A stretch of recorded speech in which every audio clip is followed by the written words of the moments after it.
नमस्कार, स्वागत है आप सबका दिन भर की तमाम बड़ी और अहम खबरों के साथ। मैं हूं कवींद्र। शुरुआत हेडलाइन से। आबिद शाह को सोहराबुद्दीन और तुलसीराम प्रजापति फर्जी एनकाउंटर केस में बड़ी राहत, सभी आरोप खारिज। सोहराबुद्दीन ने परिवार अब जाएगा हाईकोर्ट। पाकिस्तान में मुंबई हमले का मास्टरमाइंड जकी उर रहमान लखवी फिर गिरफ्तार। रिहाई पर भारत ने जताया था कड़ा विरोध। 3 दिन तक चले 75वें भारतीय इतिहास कांग्रेस का समापन। इतिहासकार इरफान हबीब का प्रामाणिक इतिहास पर जोर। 50 घंटे के सर्च ऑपरेशन के बाद मिला लापता विमान का मलबा। जावा के नजदीक समुद्र में मिले 40 शव, शिनाख्त जारी।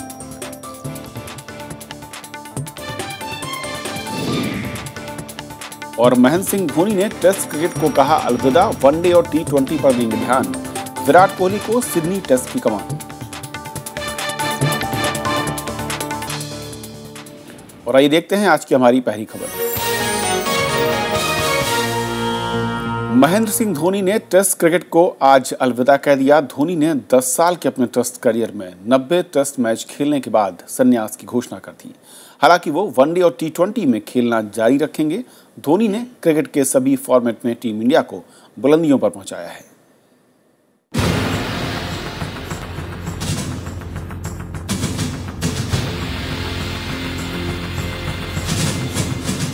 टीम इंडिया को टेस्ट में नंबर 1 बनाने वाले कप्तान महेंद्र सिंह धोनी अब सफेद जर्सी में मैदान पर नजर नहीं आएंगे। मेलबर्न टेस्ट के बाद उन्होंने टेस्ट क्रिकेट को अलविदा कह दिया। धोनी ने दिसंबर 2005 में श्रीलंका के खिलाफ टेस्ट करियर का आगाज किया था। वो अब वनडे और T20 पर ध्यान देंगे। बीसीसीआई के सचिव संजय पटेल ने प्रेस रिलीज में इसकी जानकारी दी। धोनी के इस फैसले पर मिलीजुली प्रतिक्रियाएं आई हैं। आज तीसरे टेस्ट मैच समाप्त होने के बाद धोनी ने संजय पटेल जी को फ़ोन किया और अपनी इच्छा जाहिर की कि वो टेस्ट क्रिकेट से संन्यास लेना चाहते हैं and BCCI has respected his views. Dhoni को भारतीय क्रिकेट के सबसे सफल कप्तानों में से एक माना जाता है। धोनी ने भारत के लिए 90 टेस्ट मैच खेले। उन्होंने अपनी 144 पारियों में 4,876 रन बनाए। इसमें 6 शतक और 33 अर्धशतक शामिल हैं। धोनी का टेस्ट में सर्वाधिक स्कोर 224 रन रहा। महेंद्र सिंह धोनी ने 60 टेस्ट मैचों में कप्तानी की, जिसमें 27 मैचों में उन्होंने टीम को जीत दिलाई। क्रिकेट के 3 फॉर्मेटों में सबसे ज्यादा 134 बार स्टंप करने का रिकॉर्ड धोनी के ही नाम पर है। उनकी कमान में भारतीय क्रिकेट टीम ने अनेक शानदार और यादगार जीत के साथ कई दूसरे रिकॉर्ड भी बनाए। Down the ground, has that gone the distance? It has. India has won. Yes. इसमें T20 वर्ल्ड कप के अलावा वनडे वर्ल्ड कप का खिताब भी शामिल है। Bureau report, Rajya Sabha TV. और टेस्ट क्रिकेट को अलविदा धोनी ने कहा, और उसके बाद किस तरह की राजनीतिक दलों में जो नेता हैं या फिर दूसरे जो खेल से जुड़े लोग हैं वो क्या कहते हैं, सुनते हैं। 2007 का T20 वर्ल्ड कप जिताकर, 2011 का वनडे वर्ल्ड कप जिताकर, 2013 में चैंपियंस ट्रॉफी जिताकर और टेस्ट और वनडे क्रिकेट में भारत को नंबर 1 बनाकर एक महान खिलाड़ी महेंद्र सिंह धोनी ने आज टेस्ट क्रिकेट को अलविदा कहा है, जिसका मैं स्वागत करता हूं और उनके उज्जवल भविष्य की कामना करता हूं। वो अपने आप में एक आइकॉन है, इंस्पिरेशन है युवाओं के लिए। उनके जैसा बनना चाहेंगे, उनके जैसा खेलना चाहेंगे लोग। और आगे अब वो जो दूसरे फॉर्मेट्स हैं जिसमें वो खेलेंगे, उसमें हम सबकी उनके लिए शुभकामनाएं। महेंद्र सिंह धोनी बहुत अच्छे खिलाड़ी हैं, इसमें कोई दो राय नहीं। लेकिन कप्तानी से यदि संन्यास वो 2 साल पहले ले लेते और टीम में खेलते रहते तो उनके अनुभव का बड़ा लाभ होता। और बहुत बेहतरीन कप्तान रहे हैं तीनों तरह के क्रिकेट में, T20, 50 ओवर्स और टेस्ट क्रिकेट में बहुत बड़ी उपलब्धियां करी भारत ने उनके नेतृत्व में। और धोनी के आज के इस फैसले पर और बातचीत करेंगे हमारे साथ वरिष्ठ पत्रकार और स्पेशल करेस्पॉन्डेंट टेलीग्राफ से हैं जयदीप बासु। जयदीप, स्वागत है आपका। सबसे पहले तो धोनी के आज के इस फैसले पर क्या आपको कोई अचरज हुआ अचानक इस तरह का जब फैसला आया? तो नहीं, फैसला तो अचानक आया, किसी का इसके बारे में कोई मतलब यही नहीं था, नो इंक्लिंग ही नहीं था कि ऐसा होगा। लेकिन जिस तरह से विदेश दौरे पर धोनी एक के बाद एक टेस्ट मैच हार रहे थे, मेरे ख्याल से ये ठीक ही रहा उनके लिए। आप कह रहे हैं कि विदेशी धरती पर हार जो है वो धोनी को उसने मजबूर कर दिया इस तरह के फैसले लेने के लिए। अब प्रेशर तो उनके ऊपर जरूर था होगा, क्योंकि लगातार दो टेस्ट मैच हारे। खैर एक में वो कप्तान नहीं थे, और उसके बाद ये सीरीज भी हारे, और मेरे ख्याल ये उसके, मुझे याद नहीं है, मेरे ख्याल this is his 6th consecutive defeat in Test series. तो इसमें कोई दो राय नहीं है कि इसके बाद, वर्ल्ड कप के बाद अगर टेस्ट टीम का सिलेक्शन होता तो उनके कप्तानी क्वेश्चन पर आ जाता, तो उसके पहले ही मेरे ख्याल से उन्होंने छोड़ के चले गए। लेकिन यदि सबसे अहम है कि जब कोई एक कैप्टन है जिसको टीम लीड करने का मौका दिया चयन बोर्ड ने पूरी सीरीज के लिए, उस सीरीज के बीच में इस तरीके का फैसला कहाँ तक न्यायसंगत तर्कसंगत दिखता है आपको? अगर टीम इंडिया की तरफ से देखें तो हो सकता है ये न्यायसंगत नहीं है, क्योंकि उन्होंने, सिलेक्टर ने 4 टेस्ट के लिए कप्तान बनाए थे। लेकिन हो सकता है कि अपनी तरफ से उन्होंने यही सोचा कि अब जो परफॉर्मेंस चल रहा टीम का बॉलिंग स्ट्रेंथ जो है, इससे ज़्यादा मैं कुछ कर नहीं सकता। 90 टेस्ट मैच नहीं खेल के अगर मैं 91 टेस्ट मैच खेल लेता तो उसमें कोई ज़्यादा फर्क नहीं पड़ेगा। तो इससे अच्छा कि विराट कोहली, जो कि पहला टेस्ट में भी कप्तानी कर चुके हैं, ऐसे नहीं है कि विराट कोहली पहले कभी इंडिया का कप्तान नहीं बने हैं, तो मोरलेस उसके पास एक्सपीरियंस है। वो फॉरेन टूर में भी इसके पहले मेरे ख्याल जिम्बाब्वे में एक बार कप्तान गए थे, तो इससे अच्छा है कि उसको ही सौंप दे। क्योंकि कुछ जानकार ये भी कह रहे थे आज जब फैसला लिया धोनी ने कि अगर उनको रिटायर होना था तो पहले कप्तानी छोड़ देते और सीरीज खत्म होने का इंतजार करते, नए कैप्टन को वहाँ पर अपने अनुभव साझा करते, उसको मदद कर सकते थे। क्या आपको लगता है कि एक ये विकल्प भी हो सकता था? ये विकल्प तो जरूर हो सकता है, ऐसा ही होना चाहिए था जैसे आप कह रहे हो, इसमें कोई दो राय नहीं कि ऐसा ही होना चाहिए था, that is the right way. लेकिन ये हो सकता है कि ये बहुत एक इंस्टेंट डिसीजन है सीरीज हारने के बाद, और उनके अपना बैटिंग एकदम ही नहीं हो रहा था, वो सबको मालूम है। और उनका, अगर आप देखें कि धोनी के, अगर आप उसको कप्तानी से हटा ले तो उनका टेस्ट प्लेस पे भी क्वेश्चन आ सकता है। 11 के अंदर टेस्ट टीम में उनको होना चाहिए या नहीं चाहिए, उसके ऊपर भी क्वेश्चन हो सकता है। आप करें कि भविष्य के खतरे को भांपते हुए धोनी ने वक्त पर यह फैसला ले लिया है। मेरे ख्याल से वही लिया है कि उन्होंने देखा कि इससे, कि अगर ऐसा हो कि अगले सीरीज में वो ड्रॉप हो जाए तो उससे अच्छा वो पहले ही छोड़ दिया। और ऐसा अगर होता है कि वो कप्तानी छोड़ देते और टेस्ट टीम में रह जाते, अगर अगले टेस्ट में उनके प्लेस पर क्वेश्चन हो जाता तो फिर उनके लिए वो और भी थोड़ा सा, मतलब उतना ठीक नहीं होता उनके लिए। तो इसलिए उन्होंने मेरे ख्याल से दोनों ही छोड़ दिया। और यदि एक और बात की, जिस तरीके से धोनी ने टीम इंडिया को नई बुलंदियों पर पहुंचाया, मैं बात करूँ T20 में वर्ल्ड कप की बात हो या फिर वनडे को लेकर, उन्होंने बाकी नए तरीके के कीर्तिमान बनाए। लेकिन जब कोई एक कैप्टन, कोई एक खिलाड़ी एक फॉर्मेट से अलविदा कह के सिर्फ कुछ फॉर्मेट तक खुद को सीमित रखता है, आपको क्या लगता है कि परफॉर्मेंस को लेकर और टीम में जो उसके सहयोगी या साथी हैं खासतौर पर, वहाँ पर कुछ मनोबल को लेकर भी फर्क पड़ता है? हो सकता है मनोबल को लेकर फर्क पड़ता है, आपकी बात एकदम सही है। क्योंकि आप अगर देखिए 2 साल पहले जब महेंद्र अमरनाथ जब सिलेक्टर थे, एक सीनियर सिलेक्टर रहे महेंद्र अमरनाथ, तब उन्होंने यही सजेशन दिए थे एक बार, जो कि सारे अखबार मीडिया में सब जगह पे आए थे, कि धोनी को टेस्ट टीम से हटाया जाए, टेस्ट कप्तानी से हटाया जाए और उसको सिर्फ वनडे में कप्तान रहे, क्योंकि वो बहुत बढ़िया वनडे कैप्टन है। लेकिन उस टाइम तो क्रिकेट बोर्ड उनको माने नहीं, और महेंद्र अमरनाथ को बहुत ही कंट्रोवर्शियल वे में सिलेक्शन कमेटी छोड़ना पड़ा। तो आज 2 साल बाद वही बात आ रहा है, जबकि दुनिया के ज़्यादातर टीम में आप देखिए टेस्ट कप्तान अलग है और वनडे के कप्तान अलग है। लेकिन जब ये बात आती है कि हम फोकस नहीं कर पा रहे हैं, और ऐसे में जब खिलाड़ी IPL जैसे मुकाबलों में उतरते हैं और लगातार, क्या वो उसकी परफॉर्मेंस, वहाँ की मैं कहूँ कि मौजूदगी इफ़ेक्ट करती है टेस्ट मैचों में खेल को, वनडे के खेल को, और वो भी एक बड़ा रीज़न है? अगर आप कह रहे कि T20 क्रिकेट, अगर टेस्ट मैच जो लॉन्गर फॉर्मेट जो है उसको इफेक्ट करते हैं, तो वो सारे प्लेयर्स को इफेक्ट करते हैं। It is a debate all over the world, सारे वर्ल्ड में ये डिबेट चल रहा कि T20 क्रिकेट या वनडे क्रिकेट टेस्ट क्रिकेट को खराब करता है। तो उसके लिए सिर्फ धोनी जिम्मेदार नहीं है, वो सिर्फ धोनी खराब हो रहा है ऐसा नहीं है, कोई भी बैट्समैन खराब हो रहे हैं। अगर आप उस हिसाब से देखें तो मेरे ख्याल से it effects everybody, not only Dhoni. जो आदमी ऑलरेडी 90 टेस्ट मैच खेल चुके हैं, उनकी परफॉर्मेंस पे होना नहीं चाहिए। जिसका 10 साल का अनुभव है इंटरनेशनल क्रिकेट खेलने की, उसके परफॉर्मेंस पे तो नहीं। उनके अभी फॉर्म बहुत खराब चल रहे हैं और उनके टीम खराब खेल रहे हैं। इनकी पूरा फोकस करेंगे फॉर्म को लेकर था।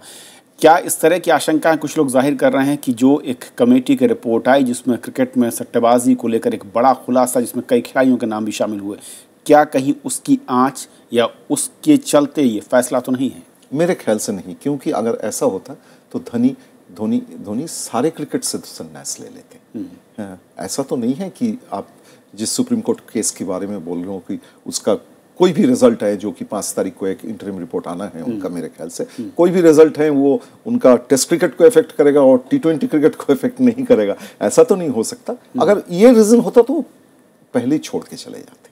और ऐसे में टीम इंडिया के सामने अब जो विकल्प हैं, मैं कहूँ कि धोनी के बाद किस तरीके के आप देख रहे हैं, क्योंकि युवा खिलाड़ी हैं, विराट कोहली की बात हो रही है या फिर कुछ नए और अनुभवी खिलाड़ियों को शामिल करने की बात हो रही है, रिप्लेसमेंट की बात हो रही है, जिस तरीके से टीम की बनावट है? ये तो कंप्लीटली डिपेंड करेगा जो नया कप्तान है वो क्या टीम बनाना चाहते हैं। सिलेक्टर्स को वो जैसे एडवाइस करेंगे। अभी तो फिलहाल जैसे हैं कि Riddhiman Saha will play as a wicket keeper and Dhoni's place will be taken by the Riddhiman Saha. Of course वो धोनी जैसे बैट्समैन नहीं है तो हो सकता है लोअर डाउन में थोड़ा बैटिंग करेंगे। इसके बाद क्या होगा, जैसे कि कई प्लेयर्स है, जैसे कि आपके रविंद्र जडेजा है, सुरेश रैना है, जिनको धोनी को बैकिंग मिला और जाके बहुत अच्छे प्लेयर बने, एटलीस्ट वनडे में तो बहुत अच्छे प्लेयर्स बने। हो सकता है विराट के पास भी कुछ प्लेयर्स उनके माइंड में होंगे। अगर विराट कोहली को अगले सीरीज में कप्तान बनाया जाता है, परमानेंट कैप्टन बनाया जाता है, हो सकता है उसके माइंड में भी कुछ प्लेयर्स होंगे, वो जरूर सजेशन देगा सिलेक्शन कमेटी को। चलिए, बहुत शुक्रिया इस पूरे मसले पर हमसे बातचीत करने के लिए आपका। Thank you so much. और आपको बता दें कि भारत और ऑस्ट्रेलिया के बीच मेलबर्न में खेला गया तीसरा टेस्ट मैच ड्रॉ हो गया और उसके साथ ही मेजबान ऑस्ट्रेलिया ने 4 टेस्ट मैचों की बॉर्डर गावस्कर सीरीज 2-0 से जीत ली है। मेलबर्न टेस्ट के आखिरी दिन जीत के लिए जरूरी 384 रन का पीछा करते हुए भारतीय टीम 6 विकेट पर 174 रन ही बना सकी।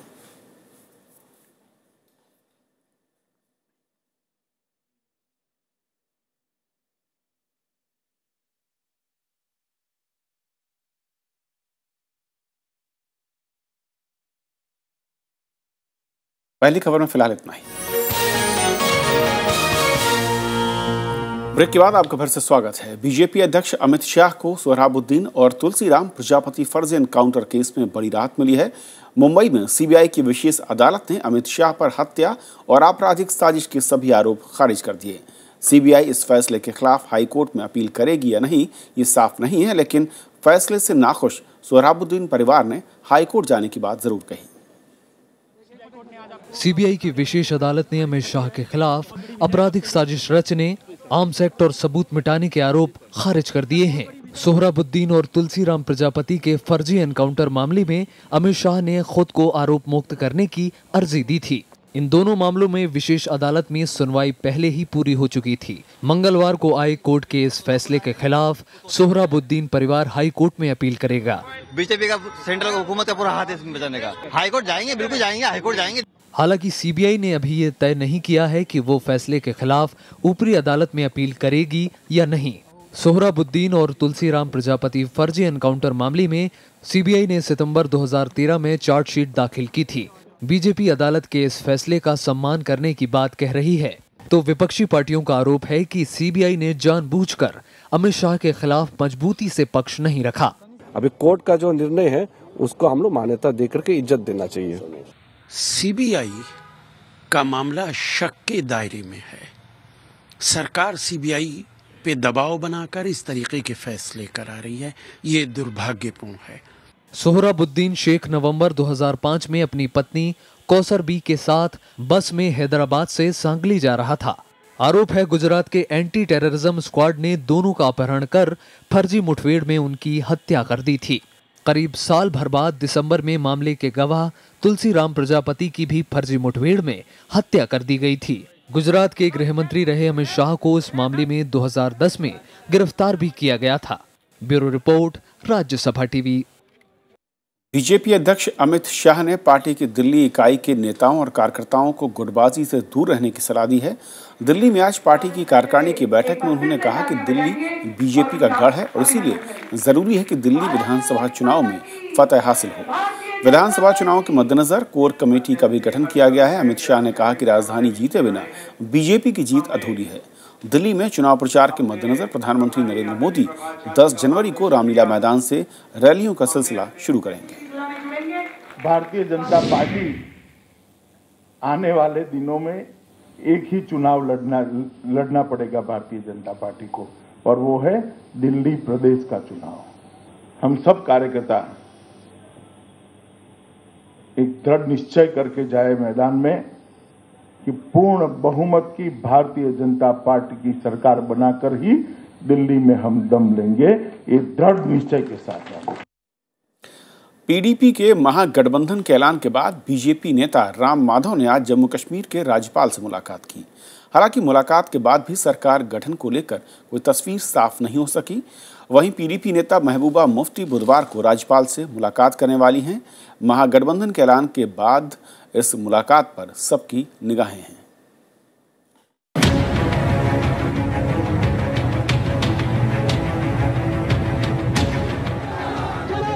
जम्मू कश्मीर में पीडीपी, नेशनल कॉन्फ्रेंस और कांग्रेस में महागठबंधन की चर्चा के बीच सरकार गठन का मामला उलझता जा रहा है। कांग्रेस पार्टी ने कहा है कि पीडीपी को सरकार गठन पर आखिरी फैसला लेने से पहले व्यापक विचार विमर्श करना चाहिए। कांग्रेस ने कहा कि राज्य में जनादेश को परिभाषित करना पेचीदा मामला है। मुझे लगता है कि हमें पूरी स्पेस देनी चाहिए मुफ्ती साहब को कि वो सोच समझ के बड़ी सीरियसली सब इश्यूज को देखें, सब कॉम्बिनेशंस को देखें और जो फिर स्टेट के लिए ठीक रहे वो उनको करना चाहिए। इस बीच बीजेपी ने कहा कि राज्य में उसको सबसे अधिक वोट प्रतिशत हासिल हुआ है, इसलिए सरकार गठन में उसकी अहम भूमिका होनी चाहिए। राज्यपाल NN वोरा ने बीजेपी को 1 जनवरी को बुलाया है, लेकिन पार्टी महासचिव राम माधव ने मंगलवार को ही उनसे मुलाकात की। उन्होंने बातचीत का ब्यौरा तो नहीं दिया, लेकिन ये दोहराया कि बीजेपी के बिना कोई सरकार संभव नहीं है। We have to be a partner in the government here. Discuss all those issues with our alliance partners. 23 दिसंबर को आए चुनाव नतीजों में पीडीपी 28 सीटों के साथ सबसे बड़े दल के रूप में उभरी। बीजेपी 25 सीटों के साथ दूसरे नंबर की पार्टी है। नतीजों के बाद पीडीपी और बीजेपी के बीच भी सरकार गठन की बात हुई थी, लेकिन धारा 370 और आफ्स्पा और मुख्यमंत्री के नाम पर पीडीपी की कड़ी शर्तों के आगे ये बात आगे नहीं बढ़ पाई। बहरहाल नेशनल कॉन्फ्रेंस और कांग्रेस की ओर से पीडीपी को बिना शर्त समर्थन की घोषणा से समीकरण बदल गए। हालांकि अभी सभी की निगाहें 31 दिसंबर को पीडीपी की नेता महबूबा मुफ्ती की राज्यपाल से होने वाली मुलाकात पर होंगी। श्याम सुंदर, राज्यसभा टीवी। वित्त मंत्री अरुण जेटली ने कहा है कि reserve bank governor Raghuram Rajan को लेकर उनके बयान के गलत मायने निकाले गए। जेटली के मुताबिक उनका बयान आरबीआई गवर्नर रघुराम राजन को चुनौती नहीं बल्कि भारत में मैन्युफैक्चरिंग क्षमताएं बढ़ाने के बारे में सुझाव भर था। अपने फेसबुक अकाउंट पर जेटली ने आज लिखा कि ब्याज दरों में कटौती के अलावा कई और वजहों का उन्होंने जिक्र किया, लेकिन उनके बयान का एक हिस्सा खबर बन गया। प्रधानमंत्री नरेंद्र मोदी ने महात्मा गांधी ग्रामीण रोजगार गारंटी योजना यानी मनरेगा को कृषि सिंचाई योजना से जोड़ने की बात कही। उन्होंने कहा कि मनरेगा के जरिए हर खेत में पानी पहुंचाने का प्रयास होना चाहिए। उन्होंने कहा कि मनरेगा का कृषि सिंचाई की समग्र योजना के साथ एकीकरण होना चाहिए। प्रधानमंत्री कृषि सिंचाई योजना पर उच्च स्तरीय बैठक में उन्होंने केंद्र सरकार के सभी विभागों और मंत्रालयों से सिंचाई के लिए बहुआयामी नीति अपनाने की बात कही। कृषि मंत्री राधा मोहन सिंह ने कहा कि प्रधानमंत्री ग्रामीण सिंचाई योजना से सीमांत और लघु किसानों को विशेष लाभ मिलेगा। आने वाले महीने में हम प्रधानमंत्री सिंचाई योजना पूरे देश में लॉन्च करने वाले हैं। ये सबसे बड़ी महत्वाकांक्षी हमारी योजना होगी। केंद्र सरकार लोकपाल कानून के तहत अपने कर्मचारियों से संपत्ति की जानकारी तो मांग रही है, लेकिन लोकपाल बिल के पास होने के 1 साल बाद भी लोकपाल की नियुक्ति नहीं हो सकी है। लोकपाल संस्थान के लिए अधिकारियों की नियुक्ति और लोकपाल के दफ्तर को लेकर अभी भी बहुत ज्यादा काम नहीं हुआ है। लोकपाल से जुड़ा संशोधन विधेयक संसद में फिलहाल लंबित है, लेकिन कार्मिक और प्रशिक्षण विभाग यानी डीओपीटी फॉर्म जारी कर लोकपाल और उसके सदस्यों की संपत्ति का पूरा ब्यौरा मांग रहा है। लोकपाल के लिए जरूरी व्यवस्था की दिशा में अब तक ठोस कदम नहीं उठाए गए हैं। सरकार का दावा है कि इस पर काम चल रहा है। अधिकारियों की कुछ एक थोड़ी बहुत नियुक्ति हुई है, पूरी तरह नहीं हुई। अभी उसका कार्यालय भी स्थापित करना है। उसको लेकर के भी एक संशोधन है कि कार्यालय का स्थान कहाँ निश्चित किया जाएगा। यदि वो संशोधन सांसदों को स्वीकार होगा तो एनसीआर के भीतर किसी भी स्थान पर उसका चयन किया जा सकता है। लोकपाल के नियमों के तहत जांच और अभियोजन दोनों इसके दायरे में होंगे। ऐसे में लोकपाल के ढांचे को खड़ा करने में लंबा वक्त लग सकता है। जानकारों का मानना है कि इस संस्थान से जुड़े अंगों की बहाली को लोकपाल की नियुक्ति के बाद भी अंजाम दिया जा सकता है। तब तक लोकपाल सरकार के दूसरे महकमों की सहायता से काम करेगा।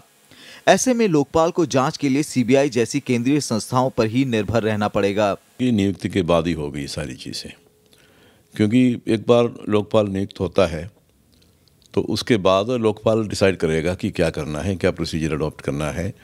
कार्मिक विभाग अगले 30 अप्रैल तक केंद्रीय कर्मचारियों की संपत्ति का ब्यौरा मांग रहा है। इस आदेश पर विशेषज्ञों की राय अलग अलग है। सेक्शन 44 में पावर है गवर्नमेंट को कि वो अपने पब्लिक सर्वेंट्स को कहें कि वो अपनी असेट्स और लायबिलिटी डिक्लेयर करें, और ये सर्कुलर कानून के अनुसार बिल्कुल ठीक है। इसमें थोड़ा सा टेक्निकल डिफ़िकल्टी लगती है। पूरा लोकपाल इस्टेब्लिश होने दो, नियुक्ति होने दीजिए, बाद में जो चाहे लोकपाल के आदेश से जो इन्फॉर्मेशन डीओपीटी को देना है वो दे जा सकता है। लंबे संघर्ष के बाद पारित हुआ लोकपाल बिल एक बार फिर से संसद में कुछ संशोधनों के लिए लंबित है। जानकारों का मानना है कि इस बार लोकपाल को पास होने में कुछ और वक्त लग सकता है। ऐसे में सवाल उठता है कि आखिर हिंदुस्तान को एक प्रभावी और आत्मनिर्भर लोकपाल के लिए कितना और इंतजार करना पड़ेगा। कैमरामैन शिव कुमार के साथ रविंद्र सिंह शोराण, राज्यसभा टीवी। भारतीय इतिहास कांग्रेस में आए इतिहासकारों का मत है कि गैर प्रमाणित इतिहास को बढ़ावा नहीं दिया जाना चाहिए। इतिहासकार इरफान हबीब ने कहा कि राजनीतिक फायदे के लिए इतिहास को तोड़ मरोड़ कर पेश करने से सांप्रदायिक तनाव की स्थिति पैदा हो सकती है। दिल्ली के जवाहरलाल नेहरू विश्वविद्यालय में आयोजित हुए इस 3 दिन के सम्मेलन का आज समापन हो गया। इरफान हबीब ने कहा है कि इतिहास का सांप्रदायिकरण नहीं होना चाहिए। उन्होंने कहा कि अप्रामाणिक बातों को इतिहास के तौर पर पेश नहीं किया जाना चाहिए। The good repute of the nation, the good name of the country, the political, those who are in the political establishment should restrain themselves and should not make statements which make us the laughing stock of the whole world.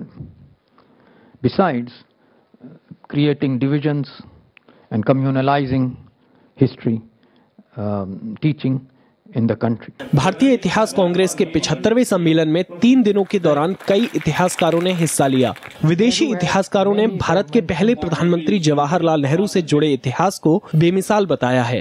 Nehru had many dimensions of his personality. He was a freedom fighter, a statesman, and a ruler. I would call it philosopher king. His role was as a freedom fighter inspired generations in the subcontinent, including Pakistan. भारतीय इतिहास कांग्रेस के आखिरी दिन अगले सम्मेलन का खाका भी तैयार किया गया। राज्यसभा टीवी की ओर से इस कार्यक्रम के प्रसारण का विशेष आयोजन किया गया। नवविक्रम सिंह, राज्यसभा टीवी। भारी दबाव के बाद पाकिस्तान ने आतंकी जकीउर रहमान लखवी को एक बार फिर गिरफ्तार कर लिया है। रिहाई से ठीक पहले लखवी को आज एक दूसरे मामले में गिरफ्तार किया गया। इससे पहले सोमवार को इस्लामाबाद हाई कोर्ट ने लखवी को कैद में रखने का पाकिस्तान सरकार का फैसला निलंबित कर दिया था, जिस पर भारत ने कड़ा एतराज जताया था। रावलपिंडी के अदैला जेल में लखवी को छोड़ने की तैयारियां चल रही थीं कि पाकिस्तान सरकार ने उसे अपहरण के एक पुराने मामले में फिर गिरफ्तार कर लिया। लखवी मुंबई के 26/11 हमले की साजिश में शामिल है। जानकारों का मानना है कि लखवी की फिर गिरफ्तारी पाकिस्तान की चालबाजी है। ये सब पाकिस्तान की चालबाजी है। उसको जो अभी अरेस्ट किया है ये टेम्पररी अरेंजमेंट है, क्योंकि पाकिस्तान जो है एक आतंकवादियों का गढ़ बन गया है। सोमवार को लखवी की रिहाई के आदेश की खबरों के बाद भारत ने इस पर विरोध जताया था। विदेश मंत्रालय ने पाकिस्तान के उच्चायुक्त अब्दुल बासित को तलब किया था। तमाम राजनीतिक दलों ने भी सरकार के दबाव का समर्थन किया है। सरकार ने फिर डिटेन किया है और वो हिंदुस्तान के दबाव में किया है, लेकिन दबाव में अगर उनका ये फैसला है तो इससे ये पता चलता है कि उनके अंदर आतंक के खिलाफ लड़ाई की विल नहीं है। इससे पहले 18 दिसंबर को पाकिस्तान की निचली अदालत ने 26/11 के मामले में सबूतों के अभाव में लखवी को छोड़ने का आदेश दिया था, लेकिन भारत सहित अमेरिकी दबाव के बाद उसे अगले ही दिन शांति भंग की आशंका में बंद कर दिया गया था। भारत की संसद में भी इस पर निंदा प्रस्ताव पारित किया गया था। पिछले दिनों पेशावर में हुए आतंकवादी हमले के बाद पाकिस्तान की काफ़ी किरकिरी हुई थी और इसीलिए अंतर्राष्ट्रीय प्रतिक्रिया को शांत रखने के लिए फिलहाल लखवी को छोटे छोटे मामले में थोड़े थोड़े समय के लिए गिरफ्तार कर जेल के अंदर डाला जा रहा है ताकि जब भी ज़रूरत पड़े उसे वे बाहर निकाल सकें। इसलिए इस गिरफ्तारी से यह नहीं समझा जाना चाहिए कि आतंकवाद के प्रति पाकिस्तान के रवैये में कोई मूलभूत परिवर्तन आया है। राजसभा टेलीविज़न के लिए दिल्ली से अखिलेश सुमन। तो खबरों के आज के सफर में इतना ही, लेकिन चलते चलते छोड़ जाते हैं देश की कुछ और बड़ी और अहम खबरों के साथ। नमस्कार। झारखंड विधानसभा के स्पीकर पद के लिए बीजेपी ने गुमला के सिसई से विधायक दिनेश उरांव को नामांकित किया है। विधानसभा चुनाव में दिनेश उरांव ने कांग्रेस नेता और हेमंत सोरेन सरकार में मंत्री गीताश्री उरांव को शिकस्त दी थी। केंद्र सरकार पूर्वोत्तर राज्यों के लोगों के साथ होने वाली नस्लीय हिंसा को रोकने के लिए कानून कड़े करने पर विचार कर रही है। दिल्ली में केंद्रीय गृह मंत्री किरण रिजिजू ने कहा, बेज बहुआ समिति की सिफारिशों के आधार पर सरकार जल्द ही इससे जुड़े कानूनों में संशोधन करेगी। छत्तीसगढ़ के बीजापुर में 2 महिलाओं समेत 5 नक्सलियों ने समर्पण कर दिया। दोनों महिला नक्सलियों पर सरकार ने 2-2 लाख रुपए का इनाम घोषित कर रखा था। पूर्व रक्षा मंत्री जसवंत सिंह को 4 महीने बाद अस्पताल से छुट्टी मिल गई है। हालांकि उन्हें अब भी पूरी तरह होश नहीं आया है। सिर में गंभीर चोट लगने के बाद 8 अगस्त को जसवंत सिंह को दिल्ली के आर्मी अस्पताल में भर्ती कराया गया था। बांग्लादेश में जमाते इस्लामी पार्टी के नेता एटीएम अजहरुल इस्लाम को 1971 के युद्ध अपराध मामले में फांसी की सजा सुनाई गई है। विशेष अदालत ने अजहरुल इस्लाम को नरसंहार, हत्या और बलात्कार जैसे गंभीर अपराधों का दोषी पाया। अजहरुल इस्लाम के वकील ने विशेष अदालत के फैसले को सुप्रीम कोर्ट में चुनौती देने की बात कही है। श्रीलंका के राष्ट्रपति चुनाव में तमिल राष्ट्रीय गठबंधन ने राष्ट्रपति महिंदा राजपक्षे के विपक्षी उम्मीदवार मैत्रीपाला सिरिसेना को समर्थन की घोषणा की है। श्रीलंका मुस्लिम कांग्रेस पहले ही सिरिसेना को समर्थन का ऐलान कर चुकी है। यहां 8 जनवरी को राष्ट्रपति पद के लिए चुनाव होना है।